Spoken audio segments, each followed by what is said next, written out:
Bem-vindos de volta do Coffee Break. Vamos agora dar início à apresentação do Freddy Brigham. Good afternoon. I'm going to present what I've been doing over the last, I guess, few months under the guidance of Aldino and Eurico and Michael as well. But first, I'm going to give you some context so you can understand what's happening. My study protein is alpha-synuclein. It is an intrinsically disordered protein.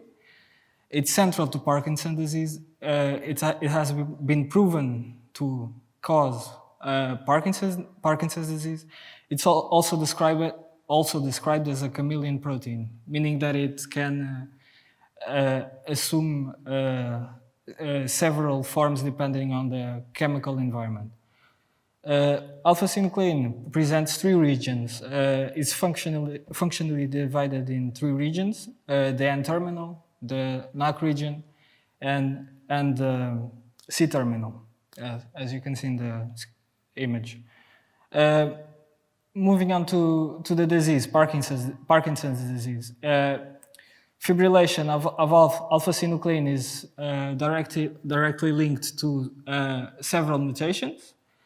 For example, A30P, which is associated with mild forms of the disease, followed by A53T, which is a more severe form of the disease. And also we have the H50Q and G51D mutations, which respectively increase and decrease the fibrillation propensity.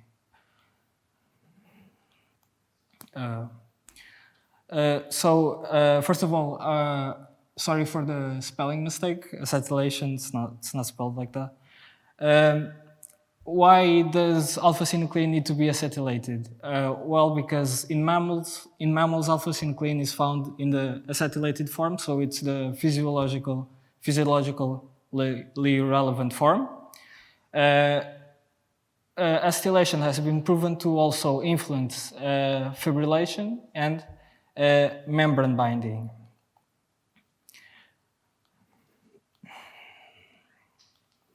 So most studies are focused in studying alpha-synuclein, not acetylated alpha-synuclein, and this is therefore a novel avenue of investigation. Now, ionic liquids. What is the need? Why did we choose ionic liquids? First of all, ionic liquids are a family of fused salts, which are liquid at room temperature. These salts, the ionic liquids have been proven to modulate the stability and activity of several proteins. Some cases of ionic liquids are known in nature. These ionic liquids also influence the stability of alpha-synuclein, and they are also found in the same region, which would be the synapses. With this in mind, we chose two ions to form an ideal ionic liquid. These were choline, because it's a precursor of the acetylcholine neurotransmitter, and it's also important for membrane integrity. And glutamate, which is also associated with excitatory neurotransmitter, and it is intermediary in the nitrogen-carbon metabolism. This work was, I guess, a continuation of my project, and at the time we decided to study the influence of these ionic liquids in the structure of acetylated alpha-synuclein. To do so, we used fluorescent spectroscopy and NMR spectroscopy in the presence of increasing concentrations of ionic liquid, and we also compared the structure the acetylated and non-acetylated forms. So our preliminary results, we obtained the combined chemical shift plots by using the H. Os HSQs de HQSCs, where each and every amino acid, as a function of ionic liquid, presented a chemical shift in the in the frequency of nitrogen and proton, and we follow these shifts and calculated and obtained the chemical shift perturbation plots, and we could see that the main areas affected for alpha-synuclein, the non-acetylated form, was the H50 amino acid, histidine 50, and the C-terminal region, as we can see here. Also, we could see that we could extract a dissociation constant from the H50 amino acid. Moving on to the acylated alpha-synuclein, we can see that the C-terminal and the amino acid glycine 41 were differentially affected, although no dissociation constant was extracted. So, moving on to the current objectives, I first of all produced double-labeled acylated alpha-synuclein and the non-acylated form to study, and I again tried to evaluate the effect of ionic liquid on the structure of alpha-synuclein by using SSP, secondary structure, or in other words, evaluating the secondary structure propensity. And to do so, we used several 3D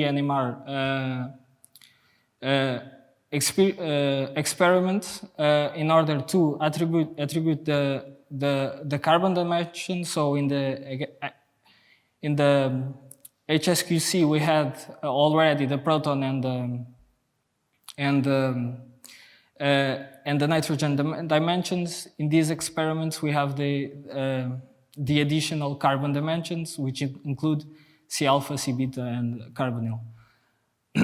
So we attributed these signals to each and every amino acid, and we obtained the CCP plots. These results were unexpected. They're, I guess, different from the literature. We can see here, first of all, let me explain how it functions. We have positive and negative values. Positive values indicate alpha helical propensity, whereas negative values indicate beta sheet propensity.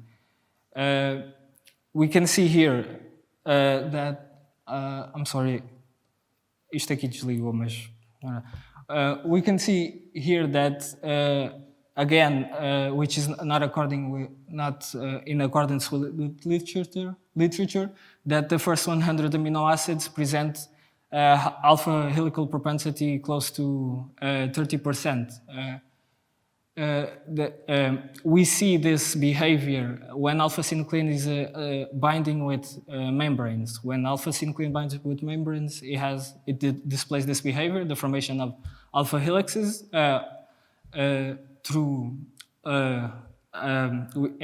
it encompasses the first 100 amino acids. In this case, alpha-synuclein is only in solution, but it displays a similar behavior, which is interesting. So as you might have noticed, my work is a bit slightly anemic in terms of results, and I would like to clarify what I'm going to do next and what I'm going to submit as a final report. I still have to attribute the polypeptide resonances and lateral chains for the other data sets, which I made 4 data sets: alpha-synuclein, acylated alpha-synuclein, and in the presence or absence of ionic liquid. So I need to do that. I only presented one of the data sets in the SSP plot. And also I need to create the respective SSP plot. So that is it. Thank you. And any questions? If you... Horrível. Desligou? Yeah. Ah, ok. Alguém tem perguntas? Não? Não? Pronto. Perfeito. Obrigado pela tua apresentação. Perfeito. Vamos dar início à próxima apresentação. Vai apresentar o Miquel Paulino. Boa sorte. Ora, muito boa tarde. Venho então apresentar o meu trabalho em polímeros supramoleculares fotorresponsivos. Em primeiro lugar, o host que nós vamos utilizar neste trabalho é então a beta-ciclodestrina. As ciclodestrinas são macrociclos constituídos por unidades de alfa-D-glucose, quiral, devido à constituição de alfa-D-glucose, e são capazes de complexar pequenas moléculas, que vão ser os guests. Portanto, fazendo interações host-guest. Como a Rita explicou há bocado, o fotocomutador que vou utilizar é então à base do sistema multistado Flavillio-Chalcone. O que acontece em meio aquoso, com o aumento do pH, é a hidratação, formando então o hemicetal, que rapidamente tautomeriza para formar a chalcona cis. Com o aumento do pH, a espécie mais estável é a chalcona trans. A unidade fotoquímica está então na isomerização cis-trans da dupla ligação da enona. Isto resulta então num fotocomutador simples, que é o Flavillio e chalcona. Peço desculpa. Da literatura sabe-se que as 2-hidroxichalconas formam complexos com as beta-ciclodestrinas e que, por meio da luz, é possível expulsar ou formar o cátion flavíleo com o qual não tem afinidade. Portanto, mais uma vez, este é o nosso fotocomutador, do qual vamos monofuncionalizar a ciclodestrina, utilizando como reação-chave a reação de clique. Ou seja, a reação de cicloadição, um 3-dipolar entre azida e alcino. Porquê? A ideia é, então, formar este duto. Está a apontar? Ok, está a voltar. Este duto é, então, para formar um polímero supramolecular que se dissocia conforme o input de luz, ou melhor, ele sozinho faz a self-assembly do polímero e com o input de luz dissocia-se. Isto normalmente é reversível, ou por pH ou por ação térmica, e, portanto, volta-se a associar.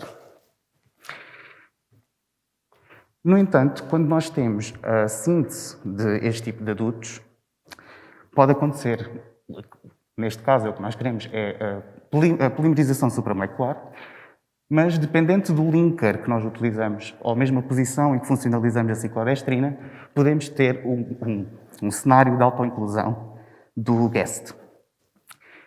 Outras estruturas supramoleculares que podem se formar são, então, dímeros head-to-tail, ou trímeros, ou meros, mas que não são polímeros lineares.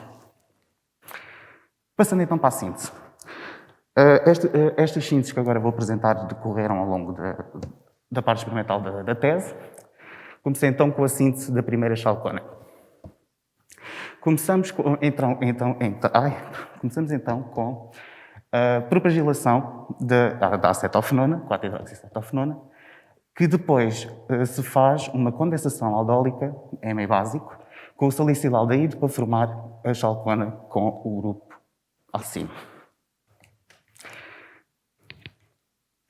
Aqui omiti alguns passos de síntese de modificação da ciclodestrina.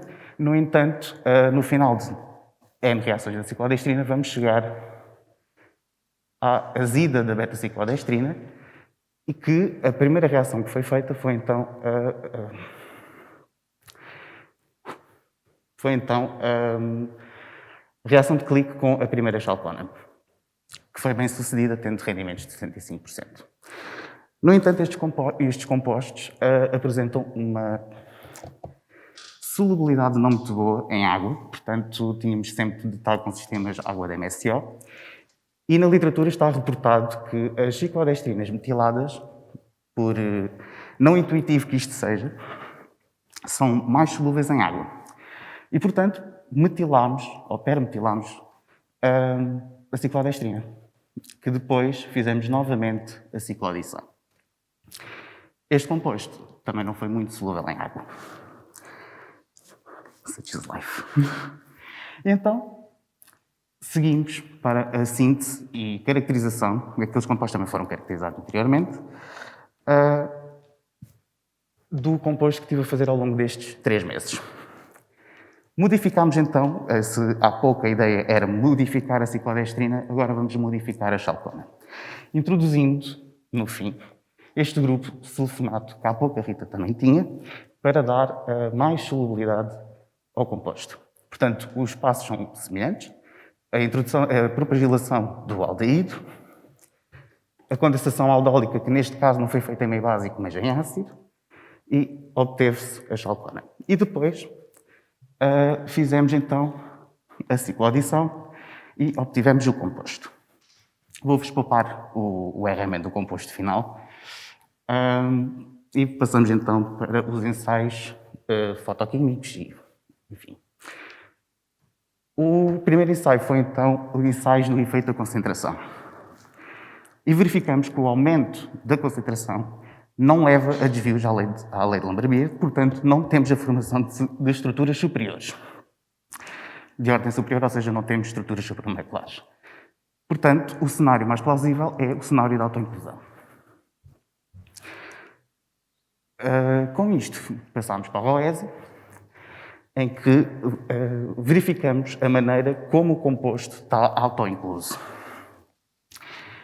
E verificamos então os sinais de ROESI entre o H5 e o HA, e o H3 e o HB. E então conseguimos desvendar este mistério, que anteriormente não conseguimos devido à solubilidade. De seguida passámos em ensaios de titulações com o adamantano. O adamantano aqui vai servir como guest competitivo para dissociar o complexo de autoinclusão. Estes ensaios de titulação foram seguidos por dicorismo circular. A ciclodestrina é um macrociclo, como eu disse, quiral, e, portanto, vai induzir o efeito de dicorismo circular no nosso cromóforo. Com o aumento da concentração de adamantano, nós verificamos a diminuição do sinal de dicorismo. Isto também foi observável pelo V visível, em que vemos alterações no epsilon, portanto, alterações também na observância. E daqui também retiramos a constante de associação do adamantano, que é 325 no ar mínimo. Passamos então para o efeito pH. Como a Rita disse há pouco, este fotocomputador não depende só da luz, mas também tem influência do pH. Assim, fizemos várias experiências com e sem adamantano para ver qual o pKa de formação do flavila. Há pouco a Rita acho que fez no estado fotoestacionário. Aqui as células foram preparadas e foram deixadas no escuro durante 4 dias. Isto dá-nos o primeiro pKa. Há vários pKas possíveis de se calcular nestes sistemas e vemos uma diferença muito grande na presença de adamantano ou na ausência. pKa na ausência é 0,8, ou seja, precisamos de um meio fortemente acídico para ter a formação quase total do flavíleo, ou 50%, enquanto que com adamantano o pKa aumenta para 2,3. E, portanto, vamos à parte fotoquímica, em que vemos, então, foi também irradiado com e sem adamantano. O comprimento de onda de irradiação foi 365 e nós verificamos, à medida que aumentamos o tempo de irradiação, temos então o aumento da formação de flavíleo. Esta é a banda de chalcona inicial, antes de irradiar, e esta banda é da formação do flavíleo. Daqui podemos retirar a nossa constante cinética aparente, assim como o rendimento quântico, de 21% sem adamantano. E depois temos também a mesma coisa com adamantano, em que vemos um ligeiro acréscimo do rendimento quântico. Conclusões. Nós vimos que então que a introdução do grupo alquilsulfonato foi bem sucedido para ter a solubilidade em água. Verificámos aquilo que já desconfiávamos no início dos outros compostos, que é que estes compostos formam complexos de autoinclusão, e vimos também a capacidade multirresponsiva perante o pH e a luz. Queria agradecer a todos pela vossa atenção, incluindo os agradecimentos normais que já fizemos, e obrigado pela atenção.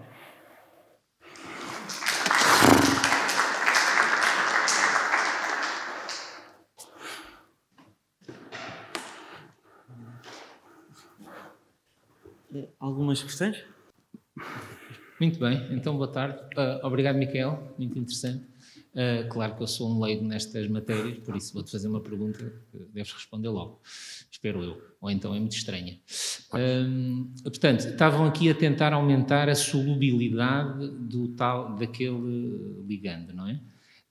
Mas o objetivo é construires aqueles polímeros em que tens uma série de unidades. Beta-ciclodextrinas ligadas, é esse o objetivo final?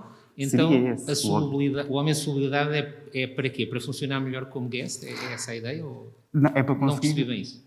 A ideia da solubilidade é para conseguir ter uma ideia nos ensaios. Nos outros ensaios, por exemplo,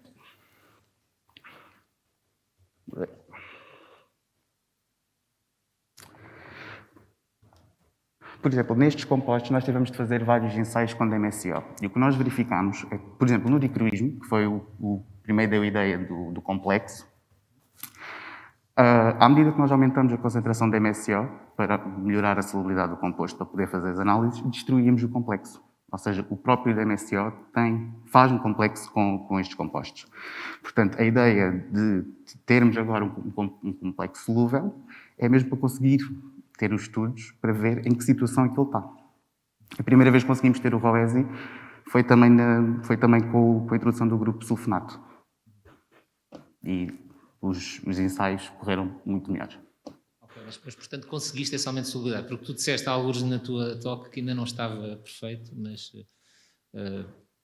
está interessante para o que queres obter, não é? Tem solubilidade suficiente. Ok, tá, obrigado. Tenho uma dúvida relativamente à autoinclusão. Tu viste isso por ROESI, certo? Pronto. E como é que distinguias, ou seja, se é autoinclusão ou se polimeriza? Não, eu não via a autoinclusão pelo ROESI, peço desculpa. A autoinclusão comecei a suspeitar a partir do momento em que faço ensaios, faço espectros de ultravioleta e aumento a concentração e não vejo desvios à lei de Lamberbier. Se eu tivesse um complexo, nós estamos a fazer estruturas superiores e, portanto, o epsilon vai ser uma média ponderada das várias espécies que eu tenho. Portanto, a absorvância não vai seguir a lei de Lamberbier. Para ter mesmo a certeza, é fazer ensaios de dose para ter o coeficiente de difusão das estruturas. Obrigada. Não. Boa tarde. A minha questão tem a ver com a autoinclusão. Existe alguma forma de impedir essa autoinclusão sem adicionar adamantano? Isso até foi o artigo que apresentei no Clube de Ciência, em que eles tiveram uma ideia brilhantíssima, que não nos passou a nenhum de nós, que foi pôr uma ponte na fase primária da ciclodestrina para evitar a autoinclusão. Outra maneira podia ser funcionalizar outra posição da ciclodestrina. Eu funcionalizei na posição 6, porque é a mais fácil. Funcionalizar ciclodestrinas não é simples, de todo. Mas podia ser, por exemplo, ou na posição 2, que é a posição mais fácil a seguir, ou na posição 3, que é a mais difícil de todas. Outros fizeram polímeros supramoleculares dessa forma. Ok, obrigado. Obrigado pela apresentação.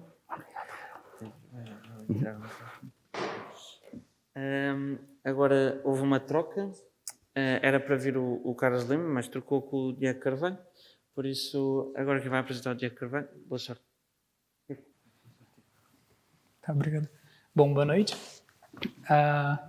Eu sei que é a última apresentação do dia, então imagino que todo mundo esteja cansado, eu vou tentar ser breve.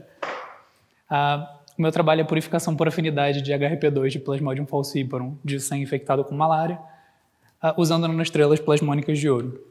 Então, uma introdução sobre malária. Vocês sabem, é uma doença que ocorre principalmente em países subdesenvolvidos ou em desenvolvimento e causado pelo gênero de Plasmodium. E ela tem um espalhamento global, por mais que a gente pode ver os países que a gente já conhece e os continentes que a gente já sabe que eles estão localizados. E a transmissão é feita pela fêmea do mosquito Anopheles. Então, explicando brevemente aqui o ciclo, quando tem a picada da fêmea, ela pode injetar esporozoítos, e os esporozoítos vão direto para o fígado, e no fígado eles se diferenciam para esquizontes, células multinucleadas, e a partir daí eles viram merozoítos que lisam o fígado, os hepatócitos, e são liberados na corrente sanguínea. Então, essa é a primeira parte do ciclo nos humanos, e vai para a segunda parte, onde os merozoítos infectam os eritrócitos. Então, eles viram trofozoítos e depois o mesmo ciclo de esquizonte e merozoíto. E esse ciclo fica se repetindo com lises de eritrócitos de tempos em tempos. E que até acaba gerando uma condição que é uma febre, característica a cada 48 ou 72 horas, que acontece pela lise geral da maior parte das células infectadas de tempos em tempos. Então, nessa segunda parte do ciclo, falando um pouquinho agora de detecção, é que ocorrem os métodos de diagnóstico. Por exemplo, tem microscopia, ou seja, o parasito dentro da célula, a célula fica com um aspecto de ring, pelo menos nas primeiras fases, então pode ser feito por microscopia, só que para isso precisa de um profissional treinado, então em áreas endêmicas é um pouco complexo. Para isso tem os testes rápidos. Os testes rápidos envolvem proteínas tanto secretadas quanto liberadas depois da lise celular dos eritrócitos, e como HRP, lactato desidrogenase, glutamato desidrogenase, e que são geralmente detectados por imunoensaios. Aqui, o foco da minha tese é na HRP2, que é uma proteína altamente que é secretada numa concentração alta, então é mais fácil detectar ela em concentrações acessíveis, já que tem esses picos de lises e a parasitemia pode variar bastante. Então, agora, voltando um pouco para... Aliás, indo para nanopartículas. Em métodos de separação.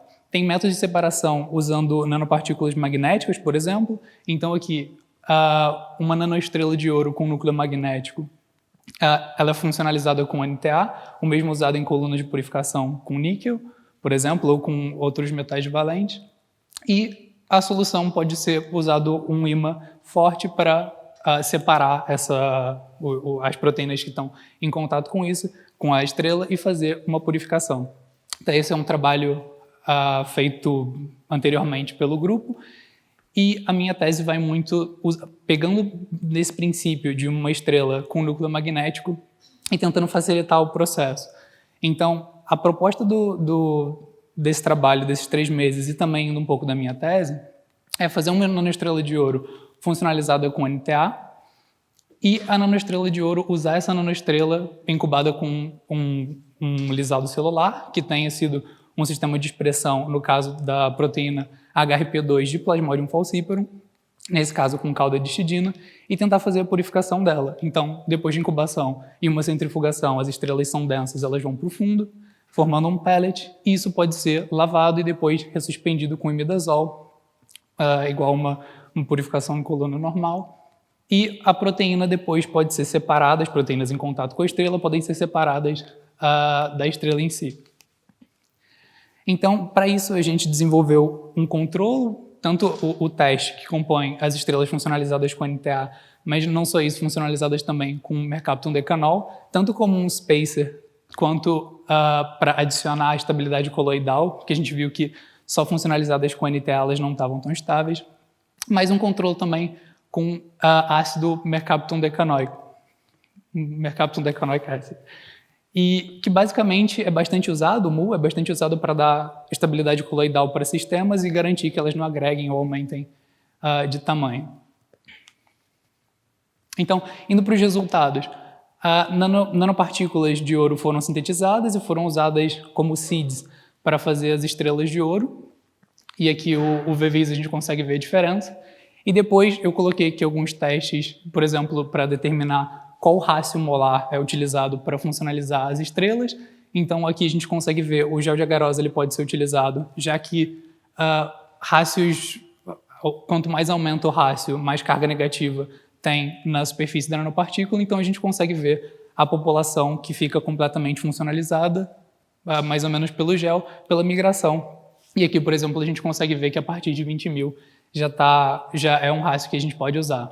Depois eu fiz testes de pH, a gente viu que mais ou menos o pH 7, 8, pH geralmente feito em testes com tampão, a solução fica estável e abaixo de 5 as estrelas agregam. Então, essas condições determinadas. Esse trabalho foi feito em colaboração com o Porto, então eu queria agradecer até ao Dr. Miguel Peixoto por ter feito essas partes e ele fez a síntese das nanoestrelas funcionalizadas com NTA e MU. E aqui foi um teste que ele fez para tentar identificar se o NTA é adicionado nas estrelas primeiro e depois o níquel é incorporado, ou se o níquel é incorporado no NTA e depois adicionado às estrelas, e analisando tanto com DLS quanto potencial zeta, ele chegou aliás, a gente decidiu uma concentração de um rácio de 6.000 para 3.000 entre NTA e MU, e esse foi utilizado para funcionalizar. Agora, indo para os resultados, a gente usou um sistema de expressão BL21DE3 e para testar a purificação, foi feita uma purificação em coluna de níquel, e aqui tem o SDS page, onde a gente pode ver não só que a proteína, que tem 50 kilodalton, ela não está na fração insolúvel, então a proteína foi expressa de forma solúvel, pelo menos a indicação que o SDS page nos dá, e as frações das lavagens estão diluídas aqui, não dá para ver, mas na eluição é importante que, já que o processo que a gente está desenvolvendo leve em conta talvez contaminantes vindos dessa interação com a NTA, é importante ver os contaminantes que estão presentes numa purificação normal para depois tentar comparar. Então, para isso que isso foi feito, não tanto para obter a proteína pura, mas também para analisar, poder comparar os padrões depois. Então, depois eu comecei primeiro com as nanoestrelas funcionalizadas com MU, o controle negativo, e aqui numa primeira purificação a gente vê que as proteínas vão diminuindo, né? Não tem nenhuma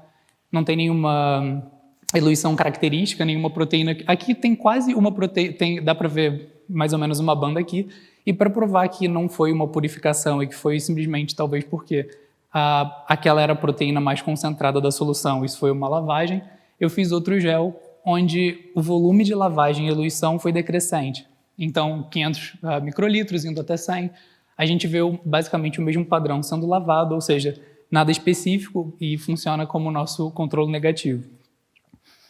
Depois, indo para as estrelas funcionalizadas com NTA e MU, eu testei, primeiro eu fiz 4 purificações, e aqui eu só estou representando a eluição final só para facilitar a visualização. E nessas 4 condições eu variei a concentração, aliás, eu mantive o volume de nanoestrelas e a concentração, mas eu variei o volume de lisado celular, ou da fração solúvel do lisado celular. e eu vi que nessa fração 4 eu consegui melhores resultados. Contudo, a gente consegue ver que ainda tem alguns contaminantes, principalmente a proteína que eu quero junto com essas duas bandas e umas outras duas aqui embaixo. Então, para tentar lidar com isso, e aliás, aqui em cima eu tenho uma foto dos pellets, né, ao longo dessa purificação, a gente consegue ver que ao longo do processo de purificação vão sendo perdidas estrelas, né? O pellet ele vai diminuindo e se as estrelas estiverem se as estrelas estiverem agregadas, por exemplo, elas ficam transparentes e facilita na hora de depois tentar tirar o pellet eu não ver isso e acabar removendo estrelas também. Ou elas podiam estar absorvidas à superfície do tubo. Então, com essa perda de estrela e esse resultado, eu decidi aumentar o volume de estrela, já que parte dele estava sendo perdido, e adicionar um passo de incubação, porque até aí era só uma ressuspensão de um pellet. O pellet é centrifugado, eu ressuspendo up and down, normal só ressuspendendo o pellet, mas depois eu adicionei um passo de incubação por mais ou menos uns 15 minutos.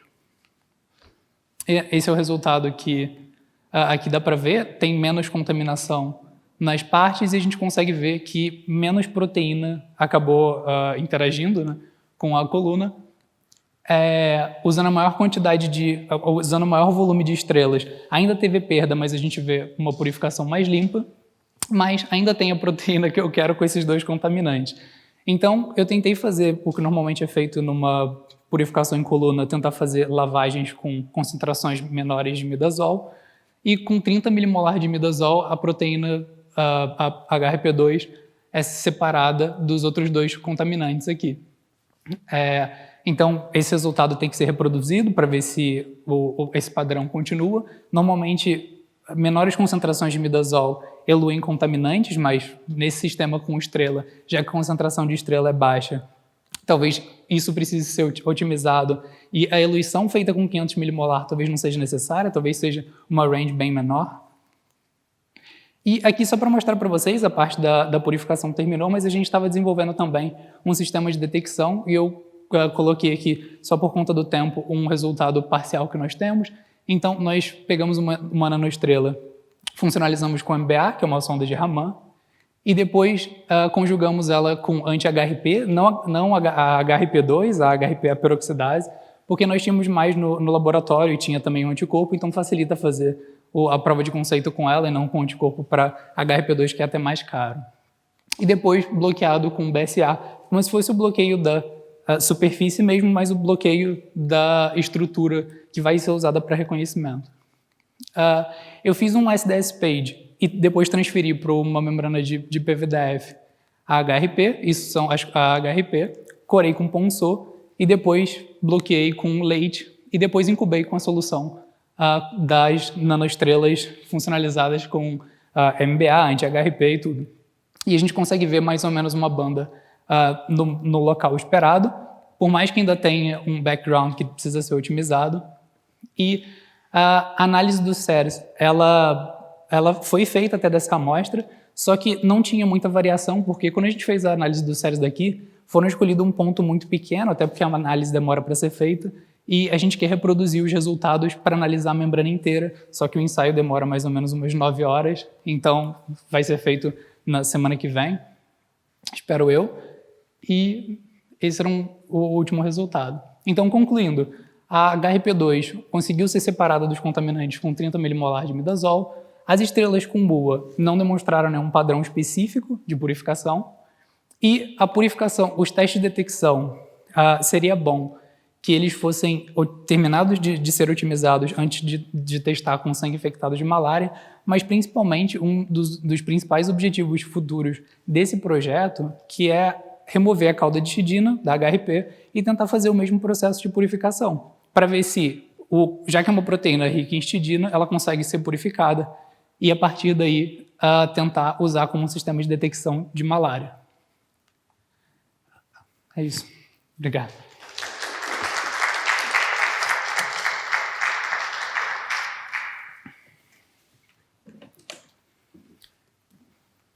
Alguma questão? Boa tarde, Diego. Obrigado pela tua apresentação. Eu não sei se tu referiste em alguma altura, eu não apanhei, mas fiquei com curiosidade, por exemplo, no processo de purificação. depois de teres a proteína isolada, essas nanopartículas podem ser recicladas para serem utilizadas novamente ou usas Sim. e depois tens que usar novas? Esse é um dos objetivos principais, ou seja, se o sistema puder ser reutilizado, é excelente. Na verdade, no sistema que eu mostrei, mostra até as estrelas sendo separadas da proteína. O que a gente consegue agora é que a perda do pellet durante os processos de purificação ainda é um processo que não conseguiu ser resolvido. Então, com certeza é algo que tem que ser feito para ser reutilizado, mas sempre estrelas estão sendo perdidas durante a purificação. Então, no final, o pellet é muito pequeno, tanto que os géis que eu fiz, alguns géis são difíceis de serem reproduzidos, porque a eluição é ressuspendida em 50, 100 microlitros. Então, é o suficiente para fazer os géis da análise, mas não é muito suficiente para, pelo menos, quantificar o sistema e fazer mais testes depois. Então, isso é algo que teria sido... tem que ser otimizado, mas não é possível ainda. Ok, obrigado. Obrigado. Então, não sei se alguém tem algum comentário a fazer sobre o dia de hoje. Se não, damos por terminado o segundo dia do simpósio de encerramento e muito obrigado pela vossa atenção.